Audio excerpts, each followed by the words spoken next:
Magnus has already won Blitz Chess Championship in the previous year. His old arch-rival Hikaru Nakamura wasn't participating in this year event, but there were still a lot of strong Super GMs.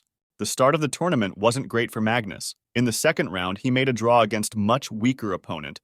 His opponent chose an opening that led to an imbalanced position, which was perfect for Magnus as he was clearly playing for a win. But at some point, Magnus made a huge blunder. In this position, he played rook hb8. After that move, White had a completely winning position if they spotted bishop e4.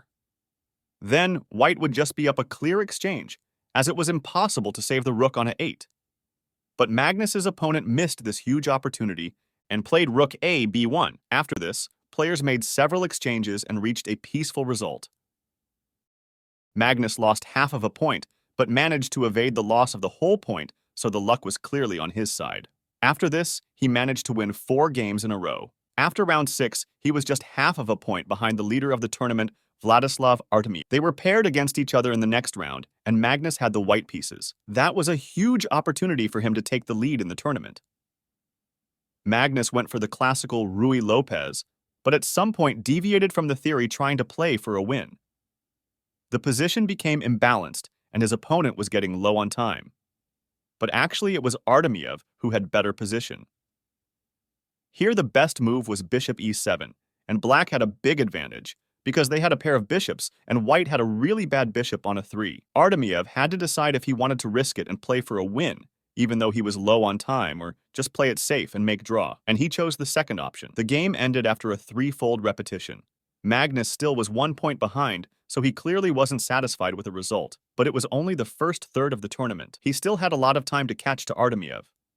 In the next round, a very unexpected situation happened. Artemiev wasn't allowed to enter the playing hall because he didn't have his badge. He was late for his game against Dubov. Dubov had a big-time advantage and also had white pieces. It is clear that in such situation, Dubov had extremely big winning chances. But he decided to show his sportsmanship and offered a draw after his second move. Artemiev got his half of a point and still was the leader. After 10 rounds, several players managed to catch up to Artemiev. He lost against young Indian Grandmaster Nihal Sarin, so now there were 4 players tied for the first place.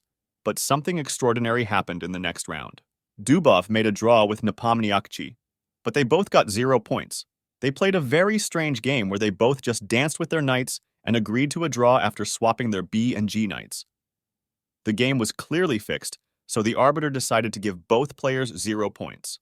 After the game, Dubov explained that this game was a protest because of the poor organization. Both Dubov and Nepomniachtchi were unhappy with the decision and tried to appeal, but the decision was final. Losing half of a point in such event can be fatal, but they had no other choice but to carry on. After the 12th round, the first day of the tournament was over. There were 6 players tied for the first place, so everything was going to be decided in the second day. And here comes the player that we haven't talked much about.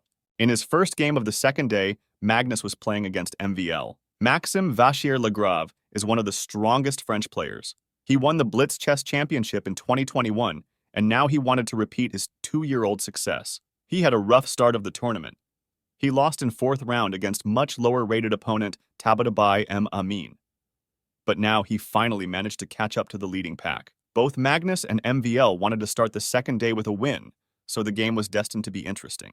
MVL opened with a 4, and Magnus decided to go for the Sicilian defense. The game went according to theory, but at some point Magnus made an inaccuracy in the opening. Now MVL had a better position and a chance to win. After some moves, Magnus again made a strange decision. In this position, the best move was natural. Queen takes d8 to pressure the pawn, and with ideas to activate it on f6 or h4, but for some reason, Magnus decided to take with the rook. Now after b4, MVL was much better. But MVL missed this move and played short castle, instead allowing Magnus to activate his queen. Now the game was almost equal again. But MVL managed to find several strongest moves in row, and here came the critical moment of the game. MVL found a very clever idea. He sacrificed the rook, understanding that he had a big pawn majority on the queen side, and one of this pawns was going to become a queen. MVL captured the pawn on d3 and decided to go to a bishop versus rook endgame. Magnus tried to create counterplay on king's side, but he had no time. White's pawn storm was just too strong. After some moves, White created a pass pawn on b file and had bishop covering the promotion square on f file. In this position, Magnus Carlsen resigned the game, because after king c7, he just can't stop white pawns from promotion. Now Magnus was in a dire situation. Both MVL and Artemiev were 1 point ahead of him. And it was also hard psychologically to lose his first game of the second day, but he still had 9 games ahead, and he still had chances to win the tournament. And this was when Magnus Carlsen showed why he was the GOAT. He won 4 games in a row, while his rivals continued to lose points making draws. And coming to the 18th round, he again managed to take the lead and was tied for the first place with Artemiev. Magnus managed to win his 5th game in a row. He played against a strong GM Jan-Krzysztof Duda. The game was equal for the most part, but in the endgame, Duda made the only mistake of the game. Knight e7 was a terrible blunder. This was enough for Magnus. After several moves, he managed to win second pawn. And in this position, Duda resigned. There was no way for Duda to save his knight, and Magnus had 2 extra pawns, which was a very easy endgame to win. The unexpected happened on the second board. Artemiev played against Injik Alexander, much lower-rated opponent. He had several winning chances, but missed them all. In the end, he lost his game, and all the hopes of winning the event were gone. Only 3 games left. Magnus had the sole first place. Second was Dubov. Magnus, for a long time, has considered him a very talented and original player. Dubov even helped Magnus to prepare for several World Championship matches, but now he was the only player who could catch up to Carlsen. In the 19th round, both Carlsen and Dubov won their games.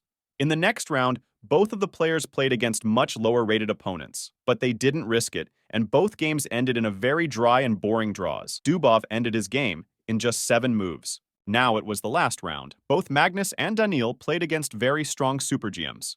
Magnus again finished his game against Aronian in a very peaceful draw after only 20 moves. Now everything was in Dubov's hands. If he could beat Andreykin, he would catch up to Magnus.